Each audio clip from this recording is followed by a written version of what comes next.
മെത്രാന്മാർക്ക് സംസാരിക്കാൻ വേണ്ടിയിട്ട് AKG സെന്ററിന്റെ തിട്ടൂരം വേണ്ടാന്ന് വരെ ഇപ്പൊ ഒരു അഭിപ്രായം വന്നിട്ടുണ്ട്. സഭ മൊത്തത്തിൽ ഇടതുപക്ഷത്തിനെതിരായിട്ടുണ്ട്. MV ഗോവിന്ദന്റെ പല പരാമർശങ്ങൾക്കും ഇന്ന് സഭ മറുപടി പറഞ്ഞിട്ടുണ്ട്. തീർച്ചയായിട്ടും CPM-നെയും LDF-നെയും സംബന്ധിച്ച് ഈ തെരഞ്ഞെടുപ്പുകൾ അടുത്തിരിക്കെ വലിയൊരു തലവേദന സൃഷ്ടിക്കുന്ന ഒരു കാര്യമാണ് ഈ സഭകളുമായിട്ടുള്ള ഇടച്ചിൽ. നമുക്കറിയാം, കഴിഞ്ഞ ആഴ്ചയാണ് ഛത്തീസ്ഗഡിലെ കന്യാസ്ത്രീകളുടെ അറസ്റ്റുമായി ബന്ധപ്പെട്ട് അവിടെ BJP-യുടെ സർക്കാരാണ് ആ വിഷയത്തിൽ ഒരു അനുകൂലമായൊരു സമീപനം അല്ലെങ്കിൽ ഒരു അനുകൂലമായ അന്തരീക്ഷം സൃഷ്ടിക്കാനായിട്ട് കേരളത്തിലെ CPM-ഉം നേതൃത്വവും ഒക്കെ തന്നെ കിണഞ്ഞ് പരിശ്രമിച്ചിരുന്നു. അവര് പ്രതിഷേധം ഉണ്ടാക്കുകയും ഛത്തീസ്ഗഡിൽ പോയി അവിടെ പ്രശ്നത്തിൽ ഇടപെടുകയും ഒക്കെ തന്നെ ചെയ്ത് അങ്ങനെ ഈ സഭാ നേതൃത്വത്തെ തങ്ങളുടെ ഒപ്പം നിർത്താനുള്ള നടപടികൾ നീക്കിക്കൊണ്ട് പോവുകയാണ്.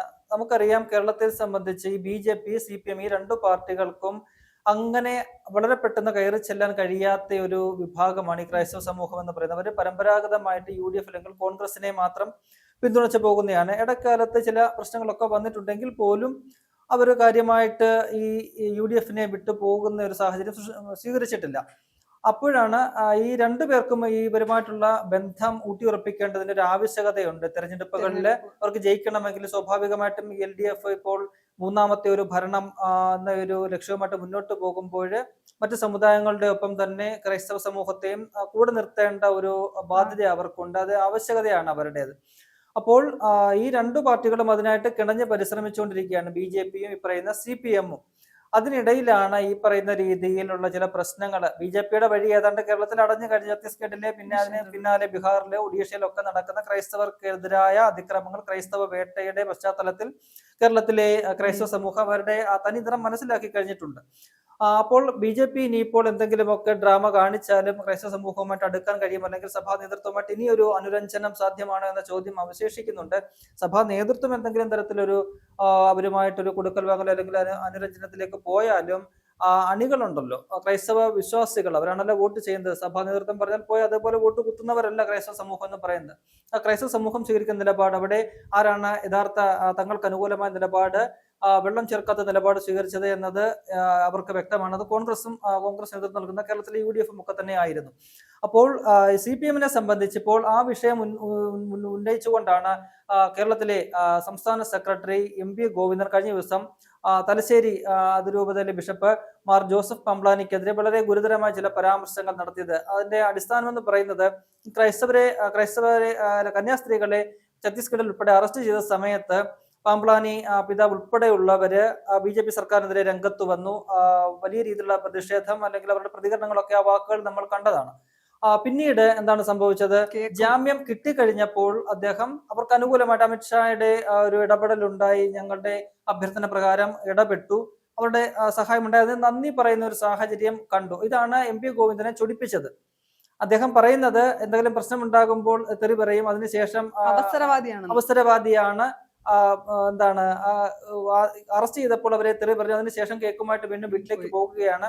അപ്പോൾ BJP-യുടെ തന്നെ സ്വഭാവം ഇനിയും മനസ്സിലാക്കിയിട്ടില്ല എന്നൊക്കെയുള്ള തരത്തില് പംപ്ലാനി പിതാവിനെതിരെ അതിരൂക്ഷമായ ഭാഷയിലാണ് MV ഗോവിന്ദൻ വിമർശനം ഉന്നയിച്ചത്. പിന്നീട് അതിന് പിന്നാലെ DYFI-യുടെ സംസ്ഥാന സെക്രട്ടറി VK സനോജും വലിയ രൂക്ഷമായ ഭാഷയിൽ പ്രതികരണവുമായിട്ട് ഹിറ്റ്ലറുടെ സഹായിയായിരുന്ന നിയോ മുള്ളർ, അദ്ദേഹത്തെ അനുഭവം വരുമെന്ന് അദ്ദേഹവുമായിട്ട് ഉപമിച്ചുകൊണ്ടാണ് ഈ പംപ്ലാനിയോട് വിമർശനം ഈ സനോജ് നടത്തുന്നത്. അങ്ങനെ വലിയ രീതിയിലുള്ള വിമർശനം ഈ പംപ്ലാനി പിതാവിനെതിരെ വന്നപ്പോൾ സഭയ്ക്ക് നോക്കിയിരിക്കാൻ കഴിഞ്ഞില്ല. ഇപ്പോൾ തലശ്ശേരി അതിരൂപത ഉൾപ്പെടെ വലിയ രൂക്ഷമായ ഭാഷയിൽ കേരള കത്തോലിക്ക കോൺഗ്രസ് ഉൾപ്പെടെ ശക്തമായ രീതിയിൽ CPM-നെതിരെ, MV ഗോവിന്ദനെതിരെ വ്യക്തിപരമായിട്ട് വലിയ വിമർശനവുമായിട്ട് രംഗത്തെത്തിയിരിക്കുകയാണ്. കത്തോലിക്ക കോൺഗ്രസ് പറയുന്നത്, രസകരമായ കാര്യം പറയുന്നത്, ഗോവിന്ദച്ചാമിയുടെ ഭാഷയിൽ MV ഗോവിന്ദൻ സംസാരിക്കരുത് എന്നതാണ് അവർ പറയുന്നത്. CPM-നെ പോലെ ഒരു പാർട്ടിയുടെ സംസ്ഥാന സെക്രട്ടറിയാണ്. നേരത്തെ ഇരുന്നവർ പലരുടെയും പേരുകൾ ചൂണ്ടിക്കാട്ടുന്നുണ്ട്. കോടിയേരി ബാലകൃഷ്ണനൊപ്പം തന്നെ എന്താണ് പറയുക, EMS-നെ പോലെയുള്ളവരൊക്കെ തന്നെ ഇരുന്ന പദവിയാണ്. അവിടെ ഇരുന്നുകൊണ്ട് MV ഗോവിന്ദൻ ഗോവിന്ദച്ചാമിയുടെ ഭാഷയിൽ സംസാരിക്കരുത് എന്നൊരു മുന്നറിയിപ്പ് അവർ നൽകുന്നുണ്ട്.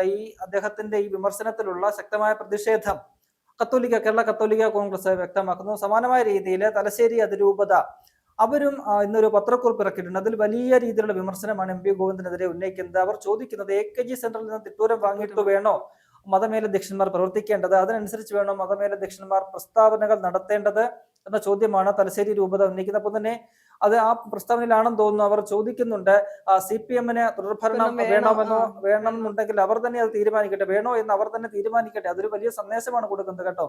കാരണം മൂന്നാമത്തെ തവണയും ഭരണത്തിലേക്ക് പോകുമ്പോൾ ആ സമുദായത്തിന്റെ ഈ പറയുന്ന പിന്തുണ ഇല്ലെങ്കിൽ അത് സാധ്യമാകില്ല എന്നൊരു മുന്നറിയിപ്പ്, അതനുസരിച്ച് പ്രവർത്തിക്കുന്ന ഒരു മുന്നറിയിപ്പാണ് ആ പ്രസ്താവനയിലൂടെ കൊടുക്കുന്നത്. എന്തായാലും CPM-നെയും ഇടതുപക്ഷത്തെ സംബന്ധിച്ച് വലിയൊരു എന്താ പറയുക തലവേദനയായിട്ട് ആ വിഷയം മാറുകയാണ്. എത്രയും പെട്ടെന്ന് സ്വാഭാവികമായിട്ടും ആ വിഷയം പരിഹരിക്കാനായിട്ട് CPM നേതൃത്വം ഇടപെടുമെന്ന് തന്നെയാണ് നമുക്ക് കാണാൻ കഴിയുന്നത്.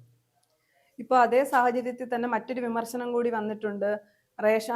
പട്ടിണി പാവങ്ങൾക്ക് അരി വാങ്ങാൻ റേഷൻ കടയിൽ പോയി പഞ്ച് ചെയ്യണം, വീട്ടിലെ ഇരിക്കുമ്പോൾ മദ്യം എത്തും, ബാറുകളുടെ എണ്ണം കൂടിയെന്ന് പറഞ്ഞിട്ട് ഇതേ സഭ തന്നെ മുന്നോട്ട് വന്നിട്ടുണ്ട്. ഇപ്പോൾ തീർച്ചയായിട്ടും ഓർത്തഡോക്സ് സഭാധ്യക്ഷനാണ് ഈ വിഷയത്തിൽ വലിയ വിമർശനവുമായിട്ട് രംഗത്തെത്തിയത്. നമുക്കറിയാം CPM-ന്റെ മദ്യനിയമം അവർ ആദ്യം വന്ന സമയത്ത് മദ്യ നിരോധനമല്ല മദ്യവർജനമാണ് ഞങ്ങളുടെ ലക്ഷ്യം, ലഹരി വിമുക്ത കേരളം എന്നൊക്കെയുള്ള പല ടാഗ് ലൈനുകൾ മുന്നോട്ട് വെച്ചുകൊണ്ടാണ് അവര് മുന്നോട്ട് പോയത്. എന്നാൽ ആ നിലപാടിൽ നിന്നൊക്കെ വിരുദ്ധമായിട്ടുള്ള സമീപനമാണ് അവർ സ്വീകരിച്ചു പോകുന്നത്. അത് അദ്ദേഹം ചൂണ്ടിക്കാട്ടുന്നത് LDF അധികാരത്തിൽ വരുന്ന സമയത്ത് 29 ബാറുകൾ മാത്രമാണ് ഉണ്ടായിരുന്നത്. ഇപ്പോൾ 1000-നടുത്ത് ബാറുകളിലേക്ക് എത്തുന്നു. അപ്പോൾ ഈ പറയുന്ന CPM-ന്റെ നയം, ഈ മദ്യനയം എവിടെ പോയി, ഇത് ആരെ കബളിപ്പിക്കുകയാണ്? ആ നയത്തോട് സ്വാഭാവികമായിട്ടും ക്രൈസ്തവ സമൂഹത്തിന് യോജിക്കാൻ കഴിയുന്ന ഒന്നല്ല. നമുക്കറിയാം ഈ CPM-ന്റെ അല്ലെങ്കിൽ കമ്മ്യൂണിസ്റ്റ് ആശയത്തോട് യോജിച്ചു പോകാൻ പറ്റുന്നവരല്ല ഈ ക്രൈസ്തവ സമൂഹം എന്ന് പറയുന്നത്. പല രീതിയിലും വിശ്വാസത്തിന്റെ കാര്യമായാലും ഈ പറയുന്ന മദ്യവും പോലെയുള്ള ലഹരി വസ്തുക്കളുമായി ബന്ധപ്പെട്ടുള്ള CPM-ന്റെ നയമായാലും ക്രൈസ്തവരുടെ നയമായാലും ഒക്കെ തന്നെ വിഭിന്നമാണ്. അപ്പോൾ അവർ സ്വീകരിക്കുന്ന ഒരു നയത്തിന് ഘടകവിരുദ്ധമായിട്ട് ഈ മദ്യശാലകൾ കൂടുന്ന ഒരു നിലപാട് CPM അല്ലെങ്കിൽ CPM നേതൃത്വം നൽകുന്ന LDF സർക്കാർ സ്വീകരിക്കുന്നു. ഒപ്പം തന്നെ ഇപ്പോൾ എന്താ പറയുക ഓൺലൈൻ വഴി വീട്ടുപടിക്കല് മദ്യം എത്തിക്കാനുള്ള ഒരു ശുപാർശ അത് ബെവ്കോ MD സർക്കാരിന് മുന്നിൽ വെച്ചിരിക്കുകയാണ്. അതിനെതിരെ വലിയ വിമർശനം ഉന്നയിക്കുന്നുണ്ട്. അദ്ദേഹം ചൂണ്ടിക്കാട്ടുന്ന കാര്യം ശരിയാണ്. നമ്മൾ ഈ റേഷൻ സാധനങ്ങൾ വാങ്ങാൻ പാവപ്പെട്ടവർ അത് കിട്ടണമെന്നുണ്ടെങ്കിൽ അവിടെ ചെന്ന് ക്യൂ നിന്ന് കൈ കൂട്ടി ചില പ്രായമായവരുടെ ഒക്കെ കൈയാണെങ്കിൽ ആ വിരലടയാളം ഒന്നും പതിയത്തില്ല. മണിക്കൂറുകളോളം നിന്ന് കഷ്ടപ്പെട്ടതിന് ശേഷം മാത്രമാണ് ഒരു നേരത്തെ ആഹാരത്തിനുള്ള വക ഈ റേഷൻ കടയിൽ നിന്നുള്ള റേഷൻ സാധനങ്ങൾ ലഭ്യമാകുന്നത്. ആ സമയത്ത് വീട്ടിലേക്ക് മദ്യം എത്തുകയാണ്. അപ്പോൾ വീടുകൾ തന്നെ ബാറുകളായി മാറുന്ന മദ്യപ്പുഴ ഒഴുകുന്ന ഒരു സാഹചര്യത്തിലേക്ക് മാറും. മറ്റേത് എവിടെയെങ്കിലും പോയി മദ്യപിച്ചിട്ട് കുടുംബസ്ഥന്മാര് വീട്ടിലേക്ക് എത്തുന്ന ഒരു സാഹചര്യമായിരുന്നെങ്കിൽ ഇപ്പോൾ വീട്ടിൽ തന്നെ ഇരുന്നാൽ മതി, അവരുടെ കൈകളിലേക്ക് മദ്യം എത്തുന്ന ഒരു സാഹചര്യം സൃഷ്ടിക്കപ്പെടുന്നു. അത് അംഗീകരിക്കാൻ പറ്റത്തില്ല. അതിനെതിരെ വലിയ രൂക്ഷമായ വിമർശനം എന്തായാലും ഓർത്തഡോക്സ് സഭ ഉന്നയിച്ചിട്ടുണ്ട്. ഈ വിഷയങ്ങളൊക്കെ CPM-നെ സംബന്ധിച്ച് ആശങ്കപ്പെടുത്തുന്ന കാര്യം തന്നെയാണ്. ഒപ്പം തന്നെ നമ്മൾ നേരത്തെ ഈ എന്താ പറയുക ഛത്തീസ്ഗഡിലെ കന്യാസ്ത്രീകളുടെ വിഷയമൊക്കെ ചൂണ്ടിക്കാട്ടിയപ്പോൾ നമുക്കറിയാം നേരത്തെ 2022 കേരളത്തിൽ സമാനമായൊരു വിഷയം ഉയർന്നു വന്നിരുന്നു. അന്ന് ഈ ഛത്തീസ്ഗഡിലെ ഈ വിഷയം ചർച്ചയായപ്പോൾ എല്ലാവരും ഉയർത്തിക്കാട്ടിയ ഒരു കാര്യം തന്നെയാണ്. കേരളത്തിൽ ഇതേപോലെ ഇവിടെയുള്ള തൃശ്ശൂരിലുള്ള 2 മദർ സുപ്പീരിയർമാരെ ചില വിഷയങ്ങളുടെ പേരിൽ ഈ പറയുന്ന സമാനമായ രീതിയിൽ മനുഷ്യക്കടത്ത് ആരോപിച്ചുകൊണ്ട് കേരള സർക്കാർ അറസ്റ്റ് ചെയ്യുന്ന ഒരു സാഹചര്യം കോവിഡ് കാലത്താണ്. അതിന്റെ അടിസ്ഥാനപരമായ കാരണമെന്ന് പറയുന്നത് ഈ ജാർഖണ്ഡിൽ നിന്ന് 3 പെൺകുട്ടികൾ, പ്രായപൂർത്തിയാകാത്ത പെൺകുട്ടികൾ അവരുടെ ഒരു ബന്ധുവിനൊപ്പം തൃശ്ശൂർ റെയിൽവേ സ്റ്റേഷനിൽ വന്നിറങ്ങുന്നു. അവരെ ചൈൽഡ് വെൽഫെയർ പ്രവർത്തകരെ പിടിച്ച് പോലീസിൽ ഏൽപ്പിക്കുന്നു. അവരെ കൂട്ടാനായിട്ടാണ് ഈ മദർ സുപ്പീരിയർമാർ 2 പേരെത്തിയത്.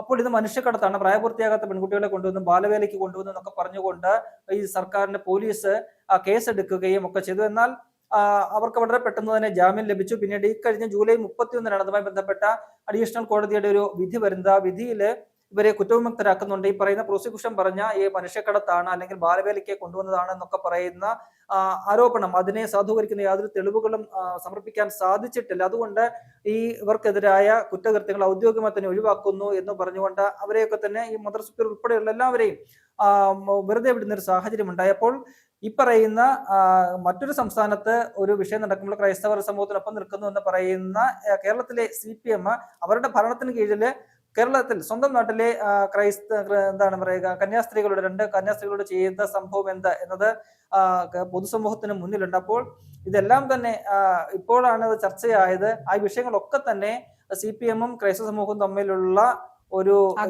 അകലം കൂട്ടിയിരിക്കുന്നു എന്ന് നമുക്ക് കാണാൻ കഴിയും.